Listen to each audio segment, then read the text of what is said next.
Minhas queridas, meus queridos, sejam bem-vindos e bem-vindas a mais uma resolução de exercícios aqui do vestibular da UFSC. Dessa vez a questão 6 da prova amarela, o vestibular de 2024. Mais uma questão que está relacionada aqui a uma efeméride, né? Nesse caso, a uma efeméride relacionada à Revolução Cubana. Não é a Revolução em si, em 1959, mas uma efeméride de 1953 que em 2023 completou 70 anos. Trata-se, né, do assalto ao quartel de Moncada, um dos episódios emblemáticos aí dos revolucionários cubanos. Então vamos para a questão.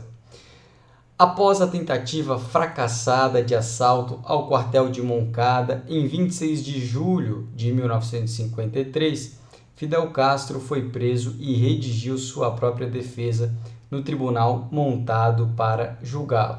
No documento, Fidel apresentou 5 leis revolucionárias para o regime cubano, caso a derrubada de Fulgêncio Batista fosse concretizada. Inclusive, essa defesa do Fidel ficou conhecida como A História Me Absolverá, um documento bem interessante. E aí traz um texto, né, do professor Luiz Fernando Ayerbe, o livro A Revolução Cubana. Eu tenho até aqui, depois pego para mostrar. Então, o conjunto de leis revolucionárias, né? A primeira reconhecia a Constituição de 1940 como lei fundamental do Estado. A segunda lei atribuía terras a camponeses que ocupassem pequenas parcelas até um total de 5 cabagerias. A terceira dava o direito aos trabalhadores assalariados de participar de 30% dos lucros das grandes empresas industriais, extrativistas e comerciais. A quarta concedia a todos os colonos 55% de participação nos lucros da cana-de-açúcar e uma cota mínima de 40 mil arrobas àqueles que estivessem estabelecidos por um mínimo de 3 anos. A quinta lei confiscava todos os bens obtidos a partir da malversação dos recursos públicos, atingindo todos os governos. Aqui eu tenho esse livro, deixa eu ver se eu acho.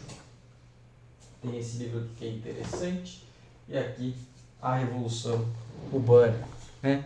Esse livro aqui, Fidel e a Revolução, ele traz até, inclusive, né, um trecho do discurso da História Me Absolverá, se não me engano, né? Deixa eu ver aqui.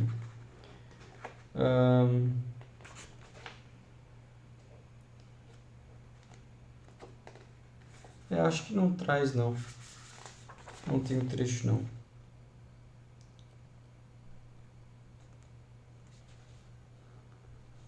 Não traz. Não traz, tá? Mas esse livro aqui é uma coletânea de documentos, né? O livro se chama Fidel e a Revolução. É uma coletânea de documentos relacionados aí à Revolução Francesa. E esse livrinho pequeno, cara, é um livrinho pequeno, bem pequenininho mesmo.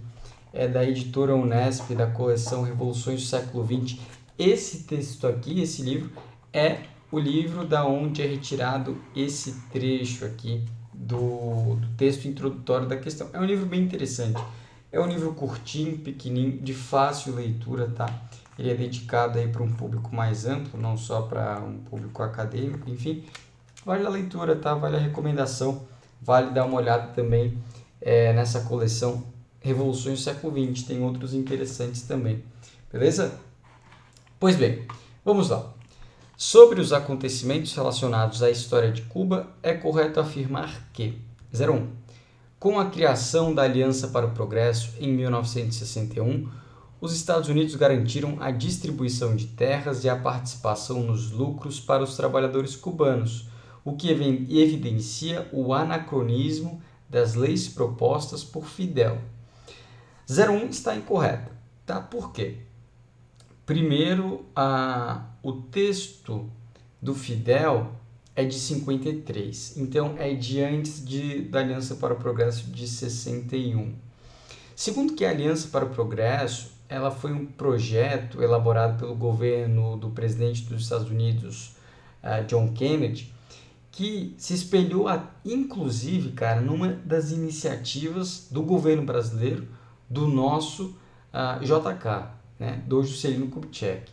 que era de uma certa integração latino-americana. Mas a Aliança para o Progresso ela tinha como objetivo evitar o desenvolvimento de novas revoluções cubanas na América Latina.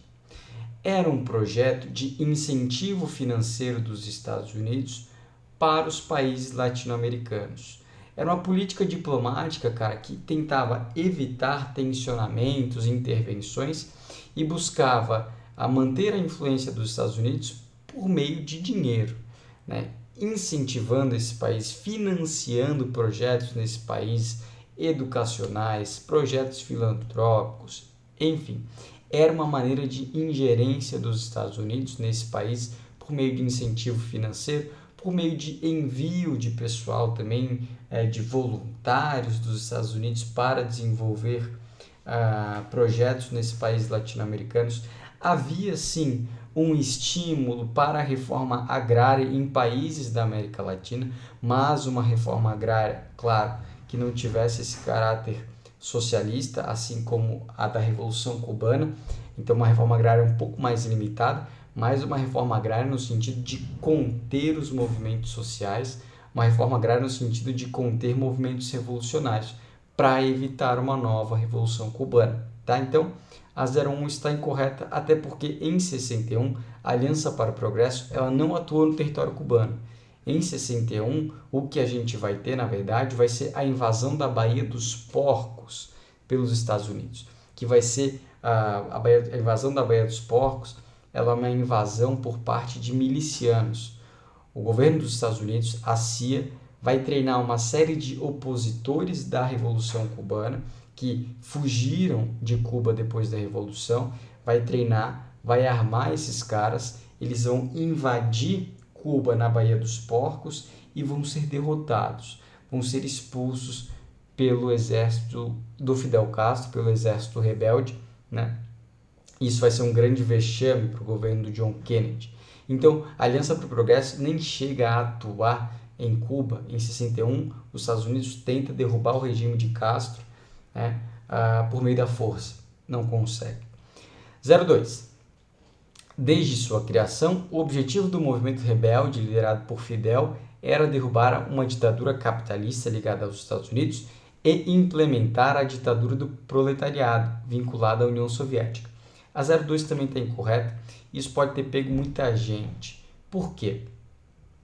O objetivo do movimento rebelde era derrubar uma ditadura capitalista ligada aos Estados Unidos, né? A ditadura do Fulgêncio Batista, que era um grande capacho dos Estados Unidos. Mas não era desde o início uma ditadura, um projeto comunista, né? Até porque o movimento liderado por Fidel, apesar de ser um movimento revolucionário, ele era um movimento que abrangia amplos setores de esquerda de Cuba, né? E não necessariamente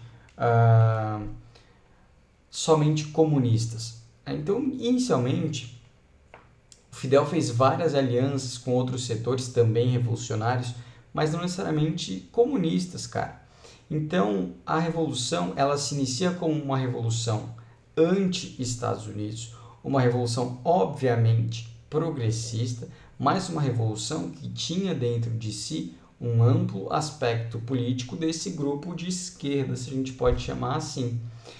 O que vai empurrar a Revolução Cubana em direção ao comunismo, né?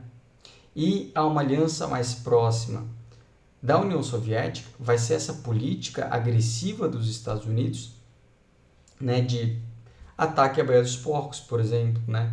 Também os Estados Unidos vai romper relações diplomáticas com Cuba. Claro que nesse meio tempo Cuba vai nacionalizar uma série de propriedades e afetar uma série de interesses dos Estados Unidos no território cubano, o que vai gerando esse efeito de ação e reação de Cuba e dos Estados Unidos. Mas chega um ponto que os Estados Unidos rompe relações diplomáticas, os Estados Unidos diminui de uma maneira muito forte as suas relações econômicas com Cuba. Isso empurra Cuba em direção ao socialismo, né? Empurra Cuba em direção a essa vinculação estreita com a União Soviética. Então não era desde o início. Em 1º de janeiro de 1959, os revolucionários não proclamam desde aquele momento uma revolução socialista. Era uma revolução para derrubar a ditadura de Fulgêncio Batista e aí elaborar um novo modelo de país, mas naquele momento não se decretava essa revolução socialista. O caráter socialista da revolução vai ser decretado em 1961, tá? 04.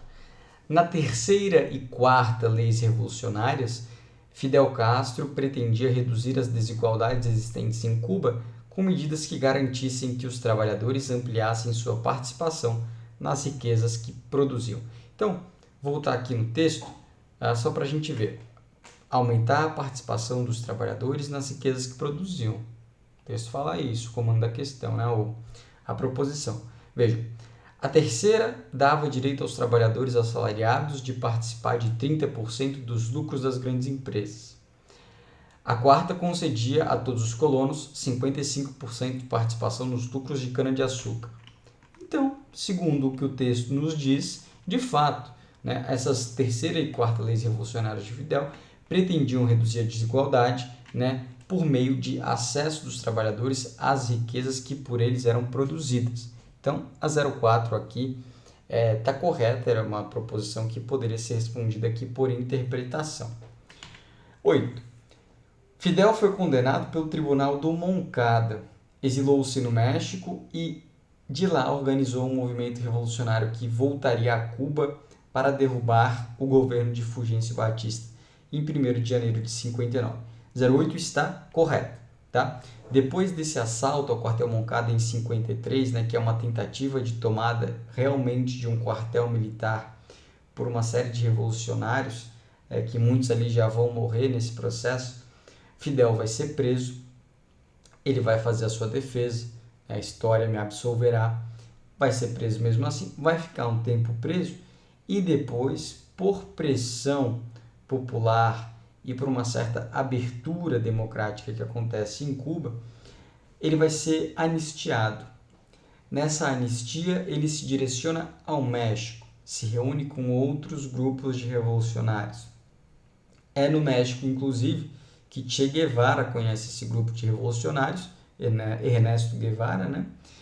E é no México que Che Guevara se reúne com eles, inicia o seu treinamento, e do México, né, a bordo do iate Granma, é que os revolucionários cubanos chegam em Cuba, em Sierra Maestra, e de lá iniciam um processo revolucionário. Então a 08 está correta, tá?